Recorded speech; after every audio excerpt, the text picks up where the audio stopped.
I had a really good conversation with my son-in-law, Matt, this week. Matt is 26. He's a really deep thinker. Um, and he told me about a conversation that he had with his friend a couple days prior to our conversation. And they were talking about social work. This friend is also in an MSW program and will graduate soon. So Matt was just asking, what is your practice going to look like when you get licensed? And the friend kept bringing the conversation around to these different theories. And he told Matt that the cornerstone or the foundation of his practice is going to be these 4 or 5 theories because he foresaw that every client that he got in there, whether it's an individual or a group, that these theories were going to be what he works toward with each client. And so Matt asked him, well, you understand that theories are theories and they're great, helpful tools and they do work. And that is why they are in textbooks, why you study them, why you learn about them. They will help you with your profession, but they aren't cut and dry in every situation. Every circumstance, every situation, every single person is different. So you'll have to be a little flexible with them. Do you agree? That's what he asked his friend. And his friend said, no. Theories are the foundation of social work. It's the proof, it's the physical proof that what we do can be measured. And I found that kind of funny because I'm going to go on and quote somebody a little later that talks about this. But Matt told me that at the end of their conversation, he did kind of have a reality check. He told me that he recognizes that most of our culture has shifted a lot, and a lot of it was necessary change and good change. For example, human rights. I mean, there have been a lot of expansion in human rights. But he noticed during this conversation that his friend had changed. He went into social work because he cares about people and wants to be part of changing a culture that turns from racism, biases, and self centered behavior to actually accepting and embracing the differences found in human beings. Matt noted that his friend somehow has blurred the boundaries as to why he went into social work. It went from concern for human beings to having to be right about his newfound belief systems, and that was theories, amongst other things. But Matt himself theorized it seems that social workers are making their jobs harder because they try to have a correct and precise answer for everything. That's a blanket statement. It's not all social workers, and he mentioned that. But in reality, social work is, at the end, an opportunity to help people. Not always having answers is part of that deal. It is a fluid field based on human minds which control actions, emotions, behavior. It changes in accordance to culture, in accordance to lives. What was needed a year ago may not be needed today, or new, better theories may arise, displacing old ones.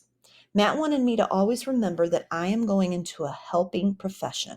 Not much is truly cut and dry in this profession. So, at the core, social work is driven by people who care about people.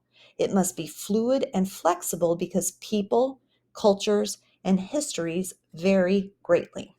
In other words, learn, but understand that we will always be learning, we'll always be growing and changing, and life itself will always be changing. Now, I bring this up because it does fit into Module three's content. The core values of social work are 1, access to resources. Clients are entitled to resources that can help them, and the social worker might not necessarily provide all the resources. She or he may actually have to go out and find some, bring them in, or point the client to them. The job is to find necessary resources for the client. 2, dignity. Clients deserve to be treated with dignity and worth. 3, the importance of human relationships. The foundation of social work, and it's even found in its name, is social. The interpersonal relationships that human beings have with each other are crucial. Number 4, integrity. We must be trustworthy and honest. Number 5, competence. Obviously, we need to know what we're talking about. We need to listen. And competence also includes, if you don't know something, saying that you don't know, but you'll try to find out for the client. So competence in your job is very important.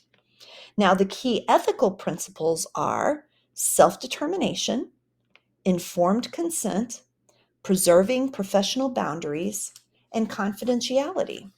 I will talk more about those when I get to the adolescent and youth part of this. But every single one of those things that I just mentioned in those lists have to do with client welfare. Even integrity, which is referring to social workers, is there so that clients and coworkers are treated fairly, with honesty, by social workers. Social work is not about the social worker, it is about the client, and it always has been. But what has happened in social work, according to Alex Gitterman, and this was featured in September 10th, 2022, the issue of UConn, is that, quote, social workers face growing demands for measurable behavioral outcomes, reflecting a shift in the profession towards scientific proof to demonstrate its effectiveness. And that's exactly what Matt's friend was telling him. Although Gitterman acknowledges that practitioners should embrace strategies proven to be effective, the professor of social work and director of the doctoral program at the University of Connecticut disagrees with much of evidence-based practice. Deeply rooted social problems do not neatly lend themselves to empirically based interventions. Rather, Gitterman advocates for evidence-guided social work practice. That is, where research, theory, and accumulated practice wisdom receive equal weight and respect. So you're talking research, theory, accumulated practice wisdom, they all go in together. They're all treated equal, and that's how you come up with solutions. So in other words, too much science has been incorporated into social work. Gitterman's focus on evidence-guided practitioner practice points to an approach where interventions are suggested, not prescribed. He says the very thing my son-in-law stated, and that's that social workers must have the autonomy and flexibility to improvise and be spontaneous based on clients, their history, and what they're going through. The worlds of theory and research are logical, orderly, and sequential. In contrast, the lives of people are confusing, disorderly, and contemporaneous. In the end, theories are used to help guide social workers, but it should never be the be-all, end-all in social work. Taking it back to the core values and ethical principles, our focus is on the client. Flexibility in practice is critical, as no two humans are alike. Therefore, it stands that no two humans can be successfully treated using the same program or guidelines. Ronald Riggio, PhD, wrote in Psychology Today that people across the globe are becoming more individualistic over time. That includes social workers. And social work as a whole is about groups and working together as people, not being an independent, individualistic person. Now, I brought all of that in because I thought my son-in-law was very insightful, and it had to do with everything that we're talking about. So I'm going to move on to ethical standards applied to children and adolescents.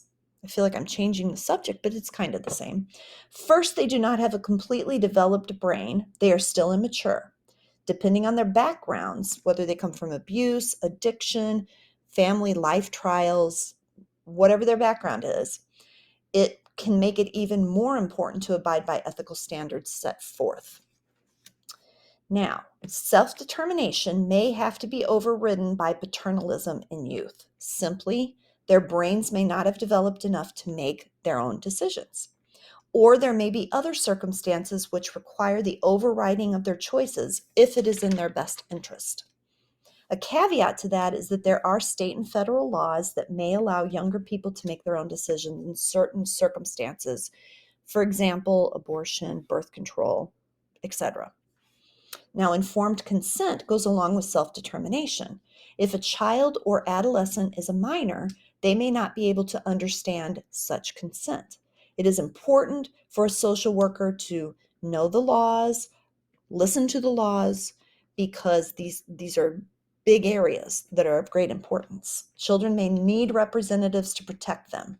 Informed consent states that it must be understandable when information is presented to the client. There could be a gray area in the older teens that are less than 18 but not over 18. But for smaller children, they cannot be held accountable for detailed information that's given to them. Boundaries with young people are important. I told a story about a woman who unknowingly relayed an incorrect message to an orphaned child. The woman cuddled, hugged, held hands, and loved on this child. And she had a big heart. And so she treated her like a mother would treat her own child. But the child had never had a mother. And so she read into these actions as if this woman was going to adopt her. The woman did not adopt her. She left the orphanage and went home to her own life, and the girl was devastated. So professional boundaries must be enforced in all ages. Of course, the circumstances surrounding the child, the history of the child, the age of the child, all of these can cause those boundaries to be slightly different in each circumstance. Smaller children do thrive on human touch, but each circumstance has to have appropriate boundaries in place so that the client will not be harmed. Lastly, confidentiality may look a little different with minors like the other things. Clearly, there may be many reasons to break confidentiality. They are a minor, therefore they are in someone's care.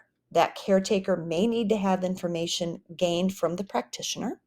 If a court is involved, investigations underway, if the child has suicidal thoughts or thoughts of harming someone, these require the breaking of confidentiality. Now, I'm going to end all of this by saying, as a social worker, the ethics and values are crucial for me and all social workers to follow. I am in this to help, not hurt people. And these people that we will be out there helping are the essence of social work. It is about them, not about us.